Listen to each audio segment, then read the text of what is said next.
With 2025 almost coming to an end, it is surreal to see the end of Fate Grand Order over the horizon. I've been playing FGO since forever, with few ups and downs, but overall, I enjoyed my time with FGO very much. I know that FGO has not been looked upon with great reputation over the years, but I believe there are a couple of reasons why FGO survived and thrived in gacha space. Today, I want to go over what makes FGO so different, so unique compared to other gacha games, and see the positive side of FGO, which no one really talks about anymore.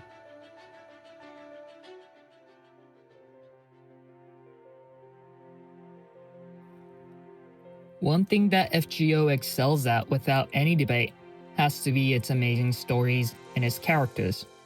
The main story provides godlike writing and oftentimes tells a really emotional story that hits you like a truck. Chapters like Avalon Lafay and Naoi Mictlan are considered as the best written stories in gacha, and some argue it's the best written fiction in all of Nasuverse. There are several reasons why this is the case. First is its character and their role within the story quests. In FGO, stories typically involve the main cast dealing with abnormal situations all across the world in different time periods. A bulk of its story is used specifically for character interactions. They talk with each other, debate against enemies, and most importantly, they interact in a way that feels natural to progress through the story. Characters like Castoria or Yu Olga are heavily explored within their relative story, some relating to their backstory, others about their struggle, and key character progression happening in the main plot. These are sprinkled all over the story in the forms of flashbacks, characters outright telling you, or even in small gag scenes. These tiny moments would pop up in the story quite regularly but at a controlled pace, resulting in an interesting narrative that doesn't get bogged down by textbloats. Another achievement that FGO has is this type of character development is not limited to the main casts or key 5-star characters. 3-stars like Mando Ricardo progress so much in his story arc, with him doubting about his lack of ability and his antisocial-esque side showing up from time to time.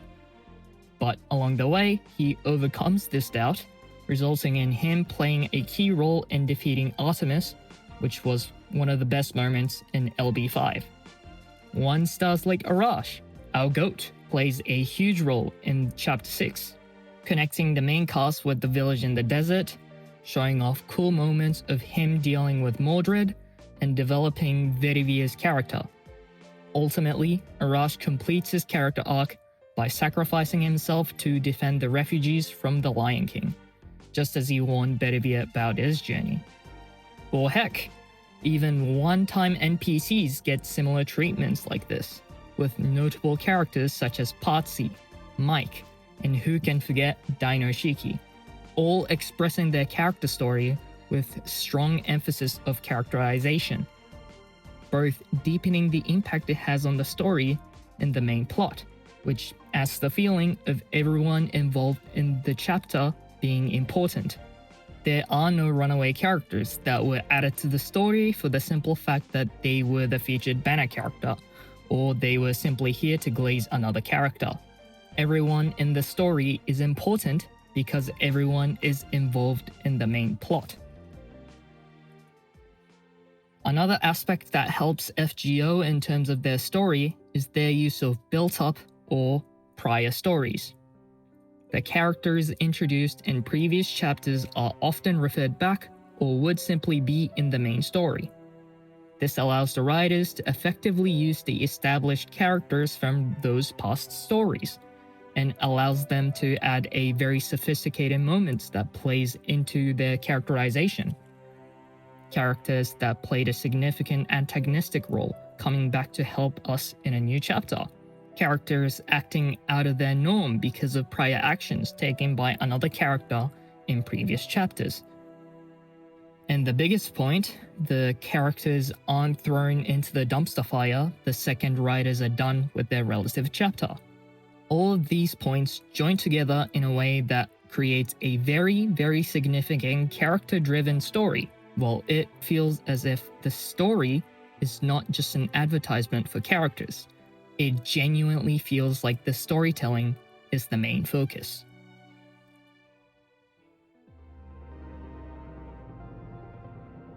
The underrated aspect of FGO that I don't see many people talking about is its amazing combat design. The general consensus on FGO gameplay is that it's just tedious and outdated, but I strongly disagree. The story quest nails the hard RPG boss feeling, unlike many gacha games. The FGO story quest typically has 1 or 2 bosses that are designed really, really well. It almost looks impossible to beat at a first glance, but when you are persistent and start to understand their gimmicks, it all clicks in a certain way and it is super rewarding when you finally defeat the major boss. Bosses like Cernunnos force you to act both offensive and defensively, micromanaging the skill cooldowns, the dot stack on your team members and the boss, and timing your damage correctly when you are breaking his bar. Another boss I endure is the Kamazots. He has the special offensive and defensive trait, with you having to resist yourself to use 2 skills only, or else the fight's difficulty increases tremendously. Honorable mention to Alt, as he requires multiple characters from multiple class, which is designed in a way that utilizes a massive character roster in FGO. Event quests, however, provide different experience to the main chapter combat experience. Event quests often run in a format that heavily encourages you to clear quests with minimal effort, often using strategies like multi-core, colored looping, or fast crit farming methods. What I love about this format is it rewards player creativity and introduces a wide range of team building options that, again, is rarely seen from other gacha games. You might be able to create a team that farms pretty well, but it requires multiple button presses. Then you can start to experiment and see if you can make up another team, or simply you can reduce the costs associated with multiple CEs or 5-star characters. There are infinite possibilities when it comes around to your team compositions. Depending on the enemy, you might be able to use a low rarity servant that fits into the team better than 5-star counterpart. And the best part? You can feel every second of that improvement, motivating you more to optimize the run. Mini side tangent, but I love the cost system in FGO. It doesn't restrict your team building in a way that feels punishing. You want to run a all 5-star team? Well, you can, but you might not be able to use a powerful CEs or bond up a 5-stars to get more sane chords. You might be able to run a team that only allows you to bond up 1 servant, but if you manage your cost carefully, you might be able to get away with 3 bond up servants. It encourages optimization and wide team building option that FGO rarely gets talked about.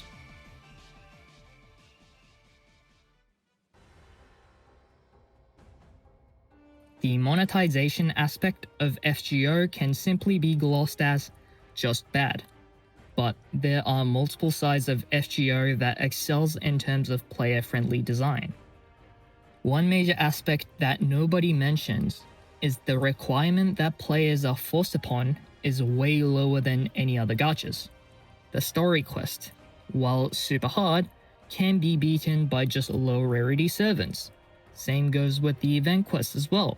While 90+ and 90++ stages seems impossible for a free-to-play, it often can be 3-turned by a mix of low rarity servants, plenty of welfares, and 1 friend support.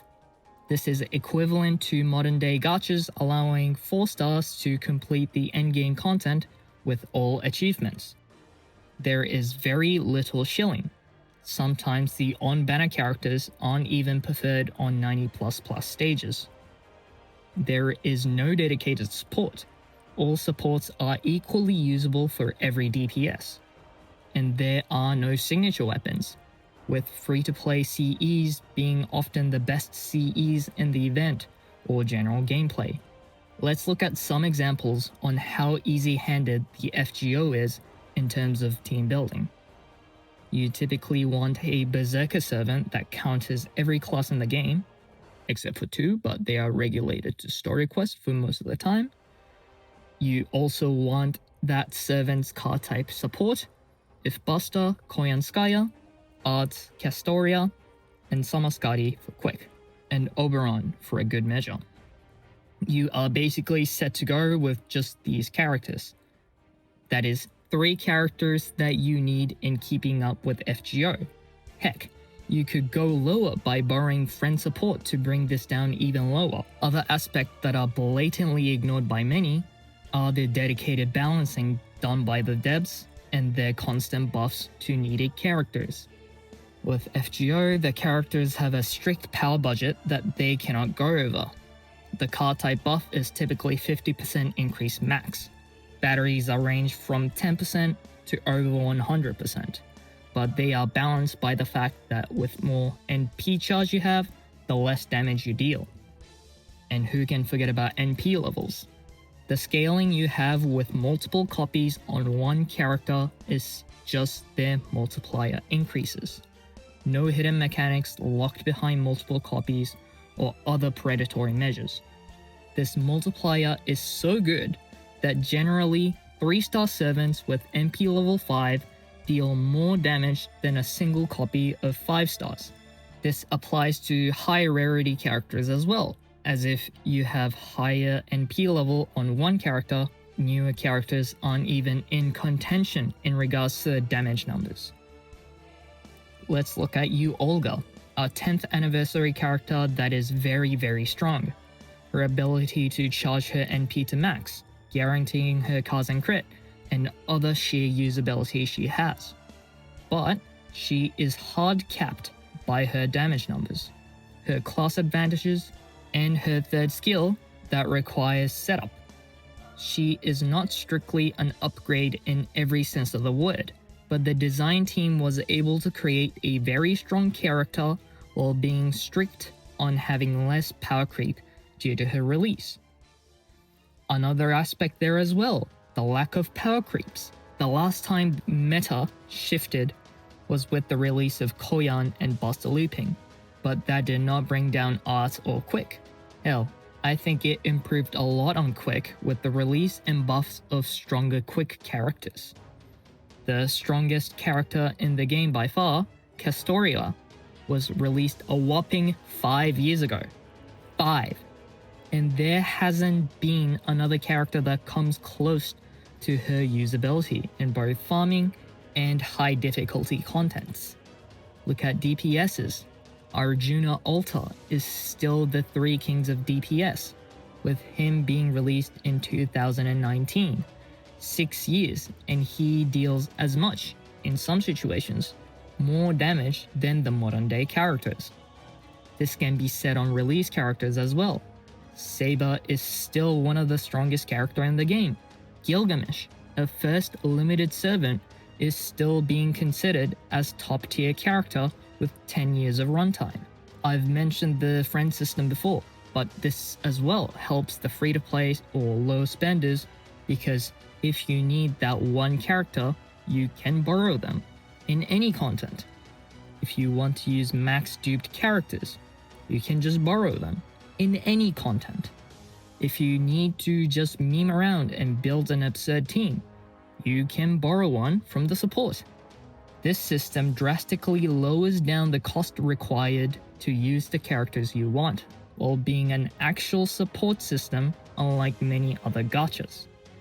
Final point on FGO's player friendliness is the grailing system.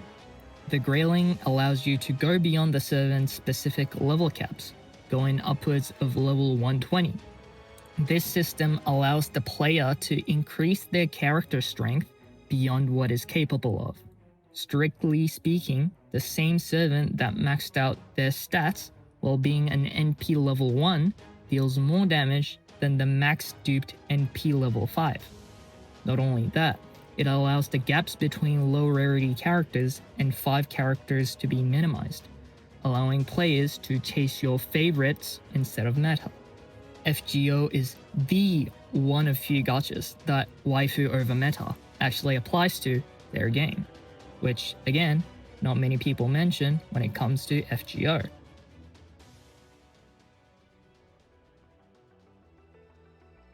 There's still some other miscellaneous stuff that I wasn't sure where to put them in, but here's a couple of examples.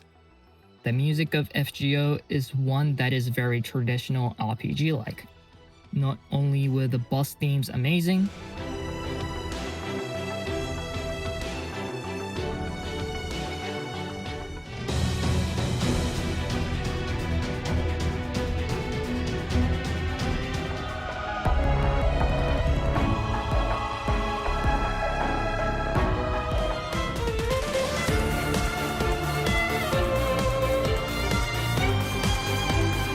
relating bit to music, but commercials and their themes are always bangers. I very much miss when gacha games used to have 30 seconds advertisement that would show unique anime about the story without outright spoiling the show. In today's day and age, these types of animation is limited to anniversary, and regular patch would recycle the in-game cutscenes to hype up the story, which I think is very shame. Seasonal events are still prevalent in FGO, with stuff like Valentine's, summer, Halloween, and Christmas events are always awesome to see. In similar vein, event story is very high quality. I might say some event quests are better than other gacha game stories. They all have their funny moments, character interactions, and overall good vibes within them.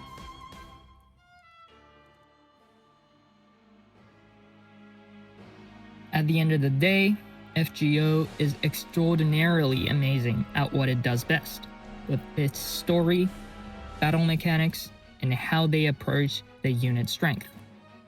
I know that FGO isn't always this good, especially when it comes to the gachas, but there is a reason why so many players are constantly talking, playing, and keeping up with FGO. I am very much looking forward to seeing the end of FGO Part 2 and what Lasengel or Type Moon would be working on next.